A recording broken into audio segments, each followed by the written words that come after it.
The apartment was perfect. Every detail meticulously arranged, every corner spotless. Yet there was an eerie stillness that hung in the air. Spacious, sun-drenched, and overlooking a quiet park, it seemed like the ideal place to start anew. The sunlight streaming through the windows cast an almost ethereal glow, making the room feel both welcoming and unsettling at the same time. It felt like a sanctuary, a fresh start, the kind of place where one could leave the past behind and embrace the future. Yet there was an undercurrent of something unspoken, a whisper of unease that I couldn't quite place. Exhausted from unpacking, I collapsed onto the worn velvet armchair I'd found at a flea market. Its faded fabric and creaky frame seemed to hold stories of their own, stories that I was now a part of. A wave of contentment washed over me, the kind of deep, satisfying relief that comes after a long day of hard work.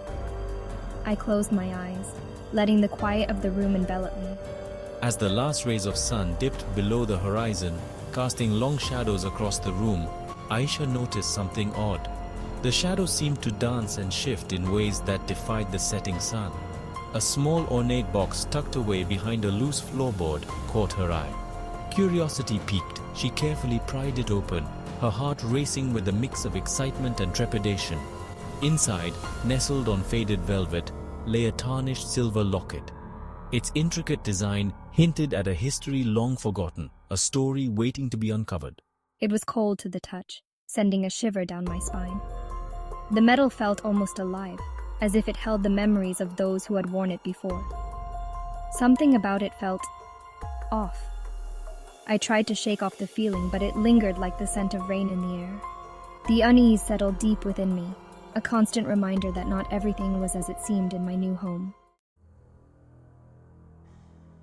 Later that night, curled up with a book, the phone rang. The sound was jarring, cutting through the quiet ambience of the room. Aisha hesitated for a moment, her eyes lingering on the pages before she reached for the phone. It was a wrong number, the voice on the other end muffled and distant. She could barely make out any words, just a low, indistinct murmur that sent a shiver down her spine. Aisha thought nothing of it, dismissing it as a simple mistake. She shrugged it off, trying to shake the unease that had settled over her. After all, wrong numbers happen all the time, right? But as she returned to her book, the phone rang again. This time the sound seemed louder, more insistent, as if demanding her attention. Same muffled voice, no coherent words, just a series of heavy breaths. The sound was unsettling, each breath echoing in the silence of the room. My pulse quickened. The rhythmic thumping of my heart seemed to grow louder, matching the intensity of the breaths on the other end of the line. A knot of unease tightened in my stomach. I felt a cold sweat forming on my brow, my senses heightened, every creak and groan of the house amplified. This wasn't right. I hung up, but the damage was done. The eerie feeling lingered, a shadow that refused to be dispelled. The seed of fear had been planted, taking root in the silence of my new home. Every shadow seemed to move, every sound seemed sinister. The once cozy room now felt like a cage, trapping me with my growing dread. The calls became a nightly occurrence, each one more unsettling than the last.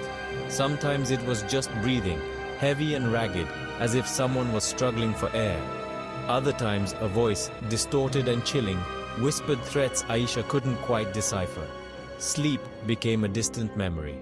I was living in a perpetual state of anxiety, dreading the moment darkness fell and the phone would ring. My haven, once filled with promise, had transformed into a prison of fear. The calls were chipping away at my sanity, leaving me vulnerable and terrified. Desperate for answers, Aisha contacted the phone company. They were unhelpful, citing privacy concerns. The police were equally dismissive. Without concrete evidence, there was nothing they could do. She was alone, trapped in a nightmare with no end in sight.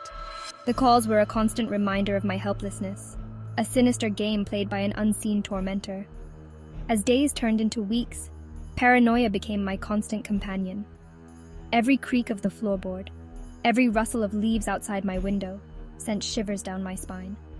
I was a prisoner in my own home, haunted by an unknown entity.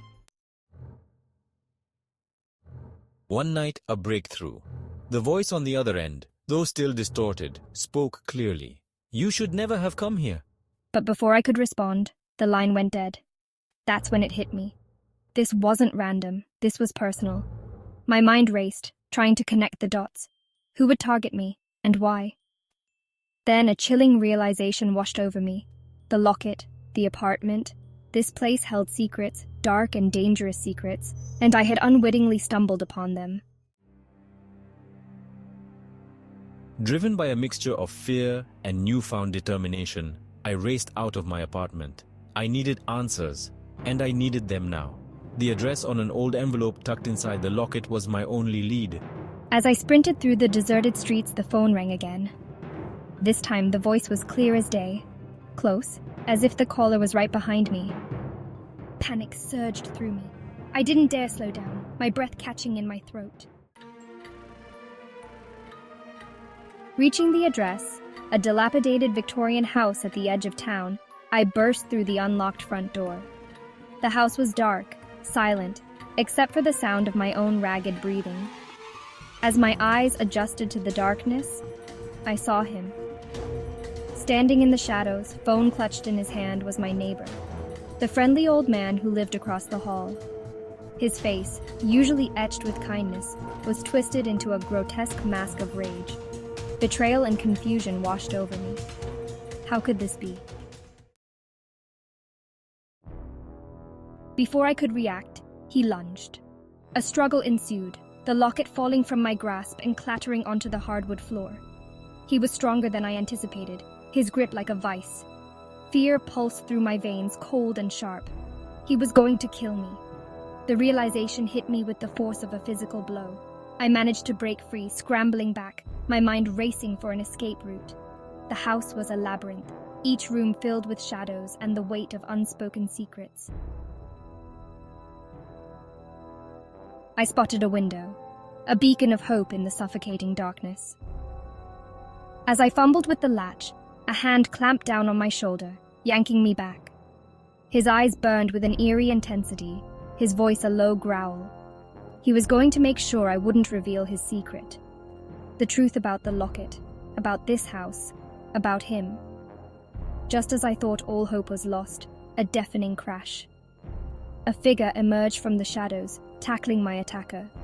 The locket, forgotten on the floor, seemed to pulse with an eerie light. I took my chance, scrambling out of the window and into the night. The cold air hit my face like a slap, but I didn't care. I had to get away, no matter the cost. Behind me, the sounds of struggle continued, punctuated by the shrill ring of the phone. Each ring seemed to echo my fear, a reminder of the chaos I was leaving behind. I ran until my lungs burned and my legs screamed for mercy. The streets were deserted, the silence only broken by my ragged breaths. The forest loomed ahead, a dark sanctuary where I could lose myself. Now, safe in my new home, miles away from that dreadful night, the phone rings.